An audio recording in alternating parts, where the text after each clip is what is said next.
When the paramedics arrived at the Graceland mansion on August 16, 1977, they found Elvis Presley face down on his bathroom floor. He was 42 years old. The autopsy later revealed 14 different drugs in his system, including morphine, codeine, and a sedative called methaqualone.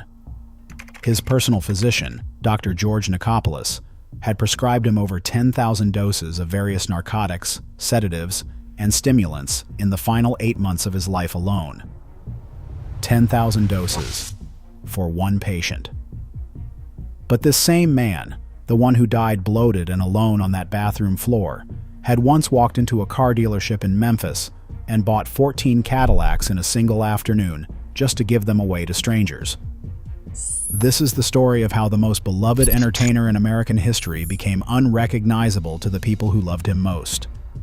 And to understand how that happened, you have to go back to a 2-room shotgun shack in Tupelo, Mississippi, where a boy was born alongside a brother who never took his first breath. Elvis Aaron Presley came into the world on January 8, 1935.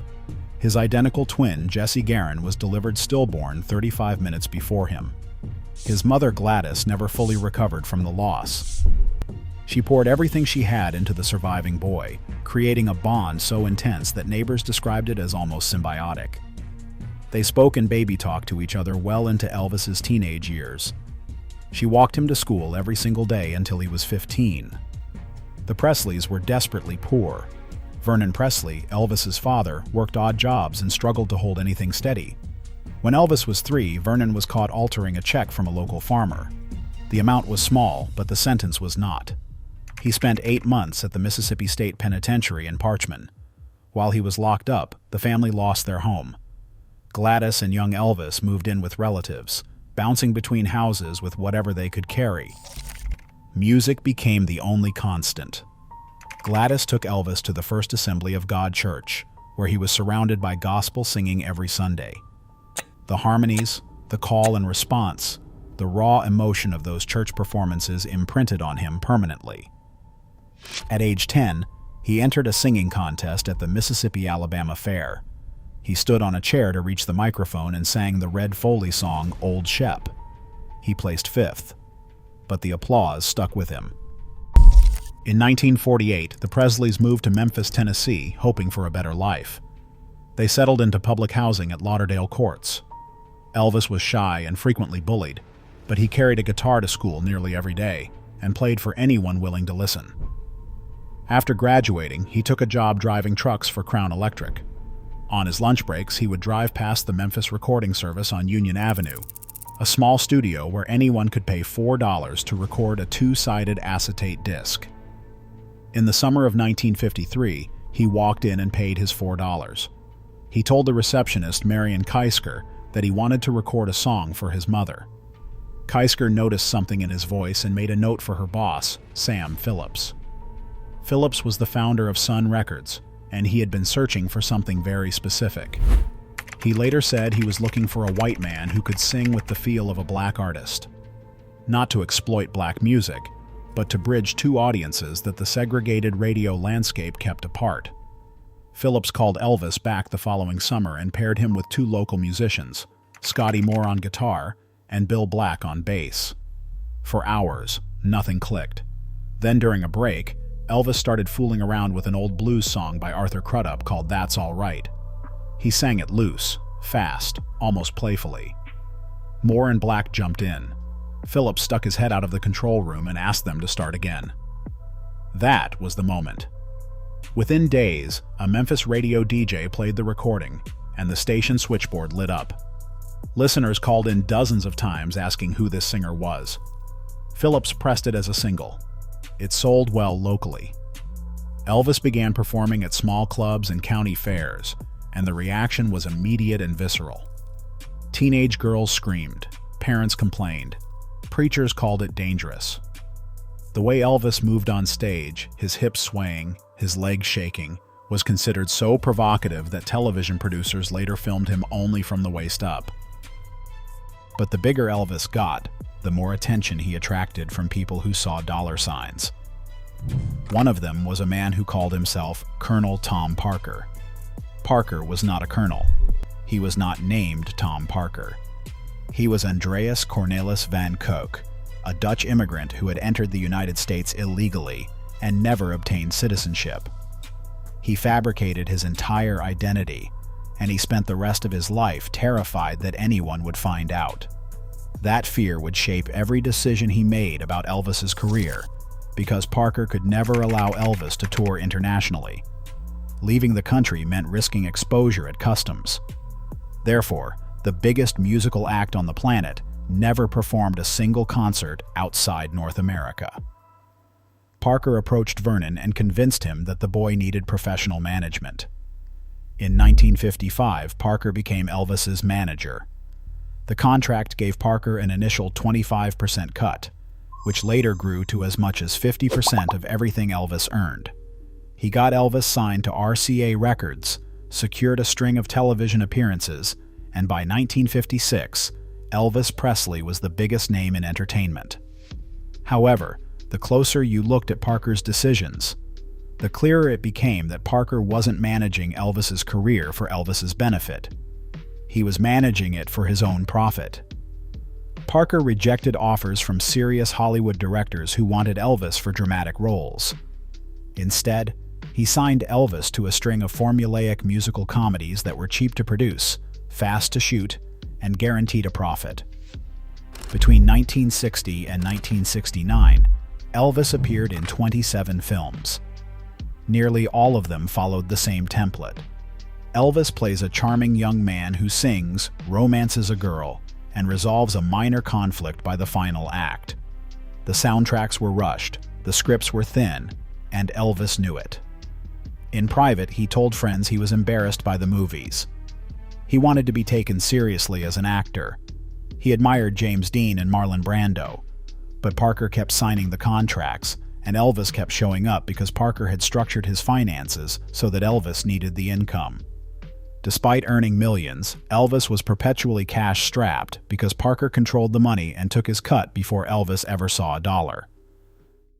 During this same period, something happened that would haunt Elvis for the rest of his life.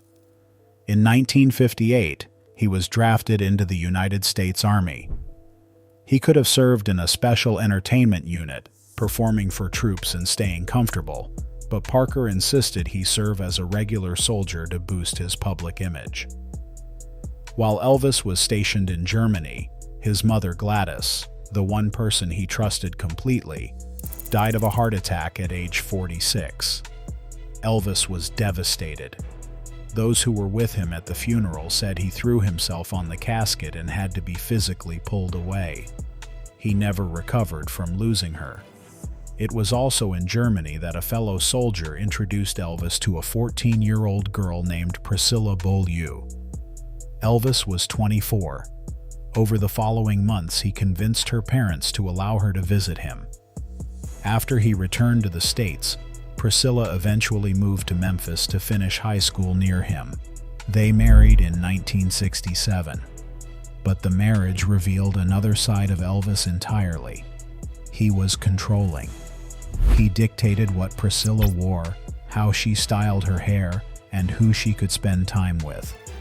She later described feeling like a doll he was dressing up, rather than a partner he was building a life with.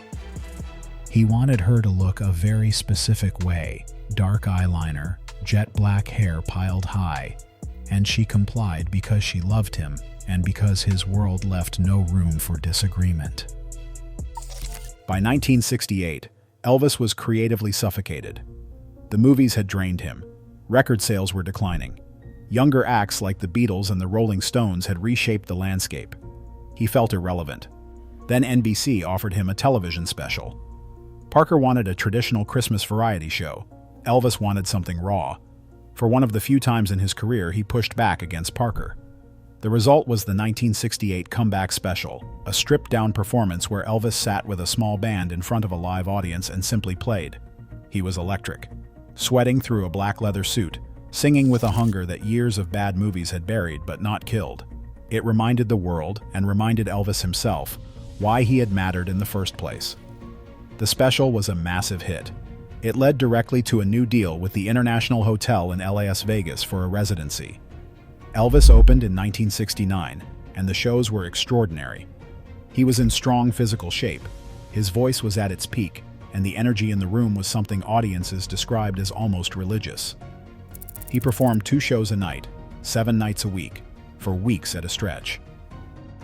But Parker had negotiated the Las Vegas contract in a way that once again served Parker more than Elvis. The hotel paid Elvis a flat fee, while Parker received separate side payments from the casino, where he was a compulsive and catastrophic gambler. Parker owed the International Hotel millions in gambling debts, and the residency was, in part, how he paid them off. Elvis was performing not to build his legacy, but to cover his manager's losses. And this is where the pills took hold. The Las Vegas schedule was grueling. 2 shows a night, sometimes performing through illness, exhaustion, and emotional breakdowns. Elvis began relying on amphetamines to get through performances and barbiturates to sleep afterward. His personal physician, Dr. George Nicopolis, known as Dr. Nick, became his constant companion. Dr. Nick would later testify that he prescribed medications to Elvis in an attempt to control what Elvis was already taking from other sources. But the scale of what he provided was staggering. In the final 2.5 years of Elvis's life, Nicopolis prescribed over 12,000 pills, including uppers, downers, painkillers, and anti-anxiety medications. The drugs changed him. Elvis became paranoid, erratic, and unpredictable. He carried guns constantly and fired them inside his own home. He once shot a television set because Robert Goulet appeared on screen. He shot at a chandelier during an argument. He pointed a gun at a member of his own entourage during a disagreement and pulled the trigger. The chamber was empty, but the people around him no longer knew where the line was. His weight fluctuated wildly. Some nights he took the stage in Las Vegas looking swollen and disoriented, forgetting lyrics to songs he had sung 1,000 times. He would ramble to the audience for 20 or 30 minutes between songs, telling incoherent stories. Other nights, he would cancel without warning, leaving thousands of ticket holders standing outside the venue. And yet, even in these darkest years, something else was happening simultaneously. Elvis never stopped being generous. He gave away cars to people he barely knew, sometimes buying entire lots of Cadillacs and distributing them to friends, employees, and complete strangers. He paid for funerals of people he had never met. He once saw a young woman crying at a car dealership because she could not afford the vehicle she wanted, and he bought it for her on the spot. This was the contradiction that made Elvis Presley so difficult to reduce to a single story. The same man who pointed loaded weapons at friends and swallowed fistfuls of pills every morning would, that same afternoon, hand a stranger the keys to a brand new car and ask for nothing in return. The monster and the saint lived in the same body, and the people profiting from that body, Parker, Dr. Nick, the Las Vegas hotels, the entourage that called themselves the Memphis Mafia, none of them had any incentive to save him. A sober Elvis might fire them. A sober Elvis might audit the books. A sober Elvis might leave the country and discover that his manager had been lying to him for 20 years. Priscilla filed for divorce in 1972. She later said that the man she left was not the man she had married. The drugs, the isolation, the control, it had hollowed him out. Elvis did not fight the divorce. He gave her everything she asked for. But after she left, the decline accelerated. There were no more guardrails. In his final 2 years, Elvis continued to tour, performing over 100 concerts a year despite his deteriorating condition. Footage from these performances is difficult to watch. He appears bloated, confused, sometimes barely able to stand. But the audiences still came. They screamed, they cried, they reached for him. They saw the boy from Tupelo, the young man in the leather suit, the voice that had changed everything. They loved who he had been so fiercely that they forgave who he had become. On the evening of August 15, 1977, Elvis returned to Graceland after a late-night visit to his dentist, where he received additional medication. His girlfriend, Ginger Alden, fell asleep beside him. When she woke in the afternoon, Elvis was not in the bed. She found him on the bathroom floor. He was not breathing. Elvis Aaron Presley was pronounced dead at Baptist Memorial Hospital at 3:30 in the afternoon. The official cause of death was cardiac arrhythmia, an irregular heartbeat. But the toxicology report told a different story. 14 drugs coursing through his system at the time of death. Dr. Nikopoulos was later charged with overprescribing, but was acquitted. He kept his medical license for another decade before it was finally revoked. Colonel Tom Parker, the man who had controlled every aspect of Elvis's career, sold the rights to Elvis's master recordings to RCA for a lump sum of $5.5 million shortly after his death.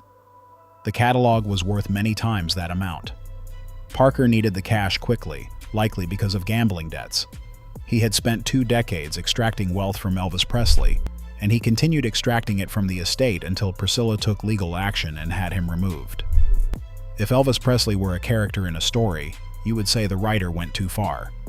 A poor boy from Mississippi who changed the world, exploited by a fake colonel, medicated by his own doctor, and mourned by millions who never knew how badly he was suffering.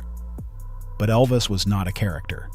He was a man, and the world that worshipped him also watched him die in slow motion and did nothing to stop it. Rest in peace, Elvis Presley.